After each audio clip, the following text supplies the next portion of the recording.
Hey everybody, I'm Alex Dykes, and you may have seen me over at Alex on Autos, but today I'm out here in Denmark on assignment for TFL Car, taking a look at the all-new 2020 Porsche Taycan. This is the most exciting vehicle, in my opinion, for the 2020 calendar year. Because not only is this the newest Porsche vehicle on sale, but this also is the first true direct competitor to something like a Tesla Model S. We get 0 to 60 in 2.8 seconds, a really quick top speed over 160 miles an hour, and we have a four-door vehicle, very much like that Tesla Model S. But now, in some ways, this is not a Model S competitor because this does not seat 7 and it's not a liftback. We don't have official EPA range numbers for the Taycan just yet, but expect this to come in right around 240 to 250 miles of average combined range. Porsche got there by not only giving us a big battery pack, but also really focusing on aerodynamics. This has one of the slipperiest coefficients of drag available in America, down at 0.22. They got us there by giving us a very low front end, even though we do still have a frunk up front, and then a lot of aero treatments around the vehicle, including these air curtain entrances right there, the exhaust air around the front wheel wells, helping direct air around the vehicle, a lot of aero treatments under the car as well. Now that low coefficient of drag does not apply to this particular model, which is the Turbo S. Hang on a minute, Turbo S, you said electric car. Yes, I know. Porsche's naming scheme is a little bit unusual. They have two different trims at the moment, Turbo and Turbo S for the Taycan, even though none of these vehicles has a turbo under the hood. Porsche tells us that the reason they went for Turbo and Turbo S as the names of the trim lines is that Porsche fans are already familiar with those different names, and that really tells people where they slot in the lineup. Personally, I think they should have invented a new scheme because Turbo on an electric car just sounds a little silly. As I said, the Taycan is a sedan, not a liftback, so we have an actual trunk right back here that's a little bit different than something like the Model S, which does have a liftback, but this still has 4 doors, and overall this is about the same size as the Model S. Now Porsche is calling this a C-segment vehicle because overall interior room is not quite as generous as that larger Tesla. But in terms of overall external dimensions, this is right in line with that Model S. A really cool touch up front is that we have 2 charging doors, one on each side of the car. So that way if you're pulling into a station at home or at work, you can plug in however that station is arranged. Now you should know that DC fast charging only happens over there on the passenger side, but both sides have these touch activated charge port doors. You can also open them from inside the car. Going in for a closer look, you'll notice that charge port looks a little bit funny. That's because we are driving a European spec version of this Porsche, so things may be a little bit different when this finally makes it to America. Out back, the styling is instantly recognizable as a Porsche, but they didn't just give this mini Panamera styling, which I appreciate. We have the signature LED taillight, which runs all the way across the back end there. Amber turn signals in Europe. I don't know if they're going to be red for America, and obviously no exhaust tips down there at the bottom, but we do have the Turbo S badge right there in the middle. The rear spoiler is electrically activated, but it doesn't really pop up too far from its base position. Going for a deep dive on the inside, I have now hopped into a Turbo without the S, unfortunately due to scheduling, so this is a little bit different than the model that I spent most of my time in today. There are definitely a lot of premium touches in here. We have a suede headliner, height adjustable shoulder belts, and then these interesting two-way adjustable headrests. They don't adjust for height, but they do go in and out. The seats in the Turbo and Turbo S are very similar, although we don't find quite the same adjustability in here that we do find in the S model. Just as you'd expect in a luxury vehicle, parts quality is very high, and fit and finish is definitely excellent in here. But of course, the big deal with this interior is the number of LCD screens that we have. There are no less than 5 enormous LCDs in here. One for the passenger, one right here in the middle of the dashboard, then there's one lower in the dashboard that contains the climate controls. We then even have a curved LCD up here for the instrument cluster, and then a pretty decently sized LCD in the back for the rear passenger climate controls. So if your friends start bragging about their Tesla and the enormous LCD screens we find in those vehicles, then just tell them that we have more acres of screened real estate in here than you'll find in a Model S or a Model X. The system also offers Apple CarPlay and Android Auto integration, and we have the latest software from Porsche for infotainment, navigation, etc. If you want to know more about this, then check out our deep dive video into these different LCDs. You'll find that on the channel very soon. One thing worth noting about this system is the way these air vents operate. You'll notice that there are no traditional knobs or buttons or anything like that going on.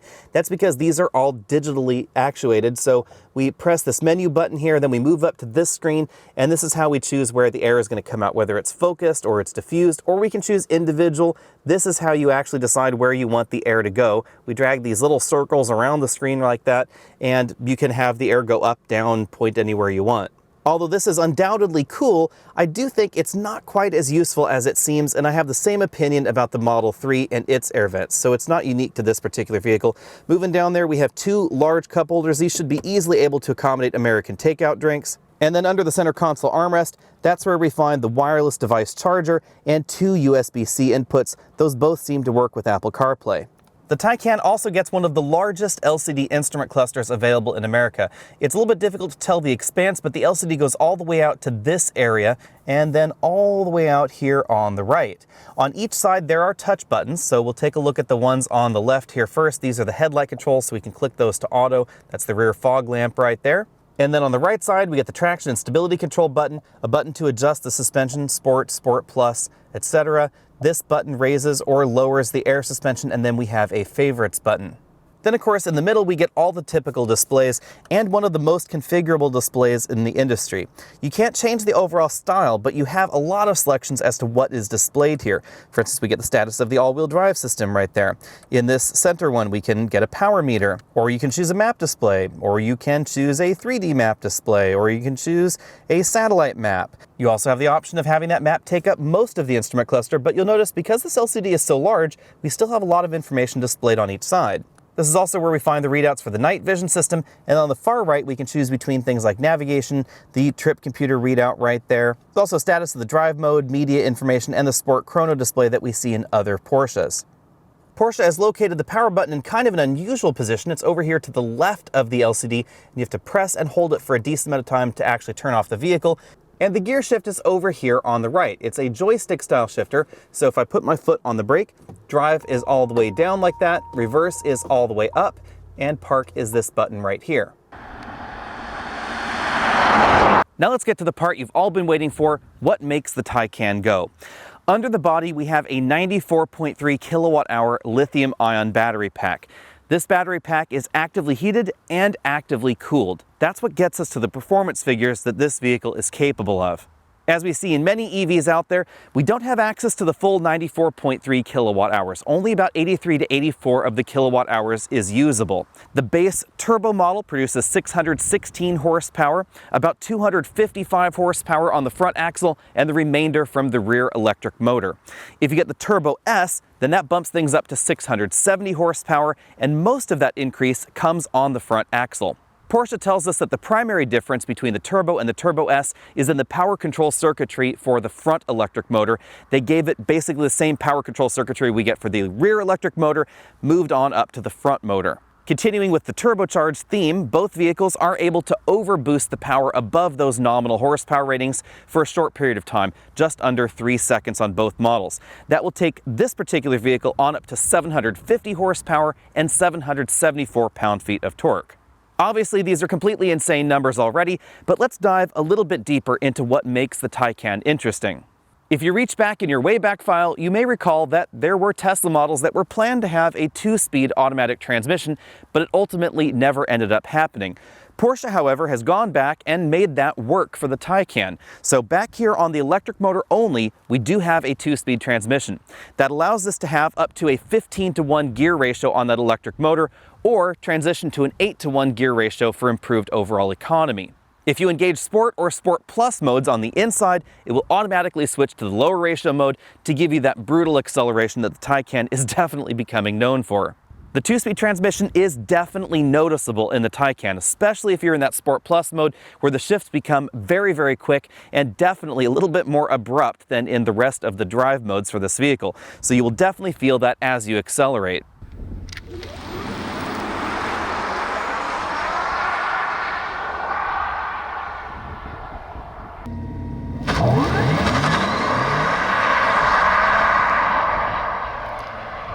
Charging the battery happens in a variety of different ways. There are 2 charging ports, one on each side of the vehicle. That really is an interesting twist. We're told that this will also happen for the North American versions.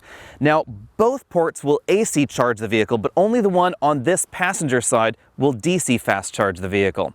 AC charging happens via an onboard 9.6 kilowatt charger. It can take this from completely empty to completely full in about 10 hours. If you have access to a 50 kilowatt DC fast charge station, that's going to be the most common one you'll find out there. You could take this vehicle from 5% to 80% in about 93 minutes.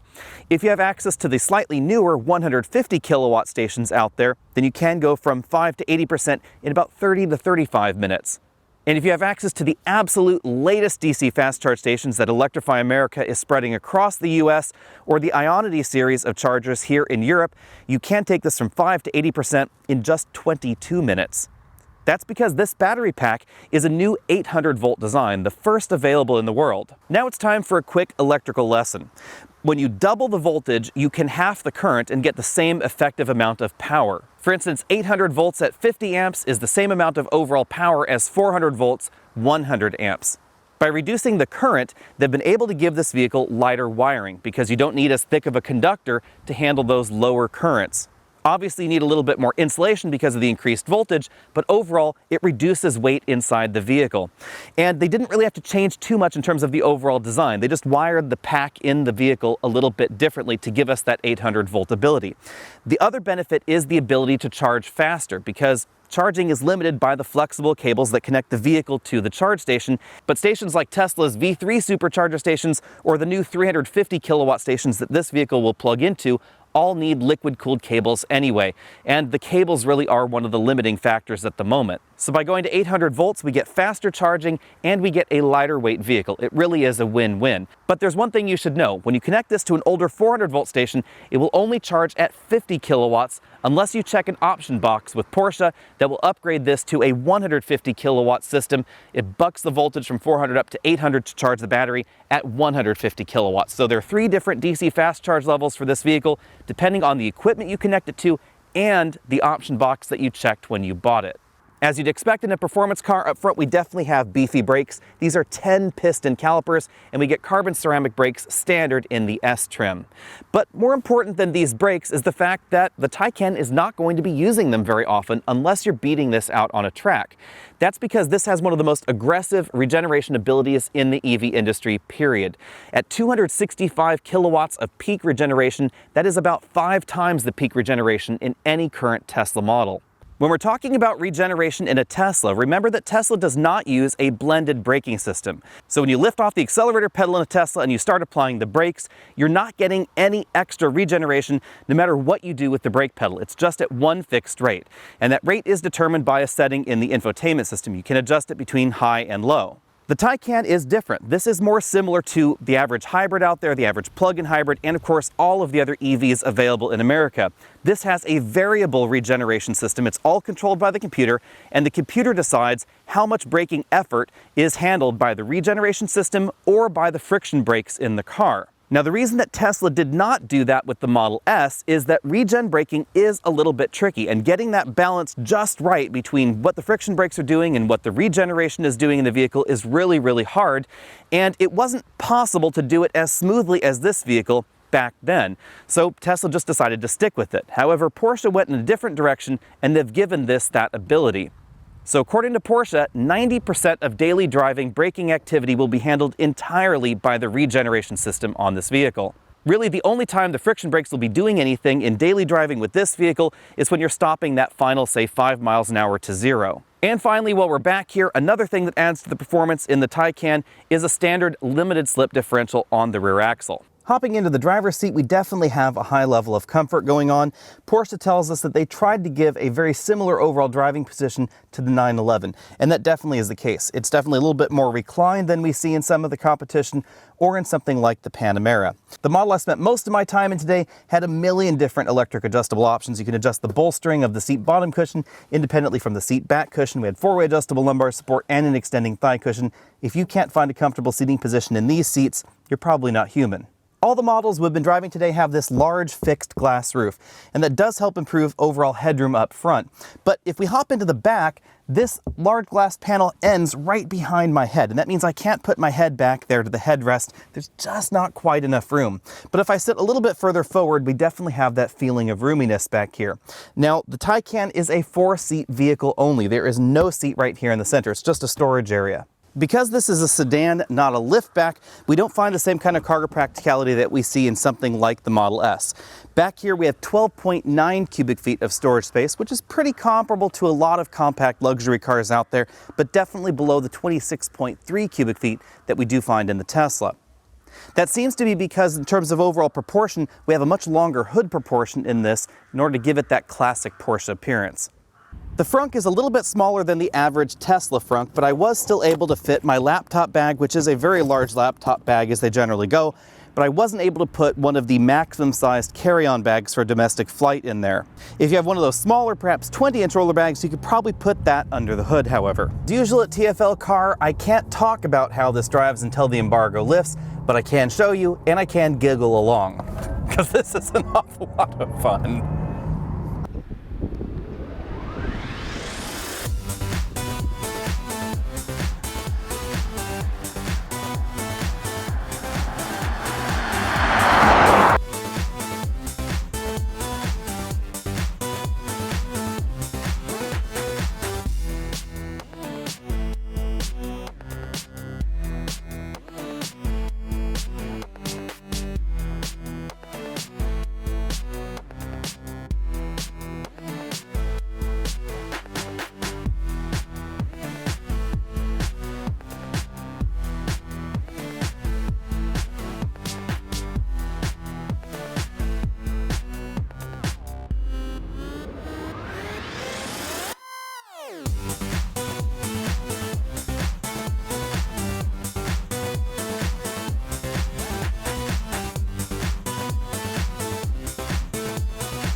Be sure and let me know what you think about that down there in the comments section below.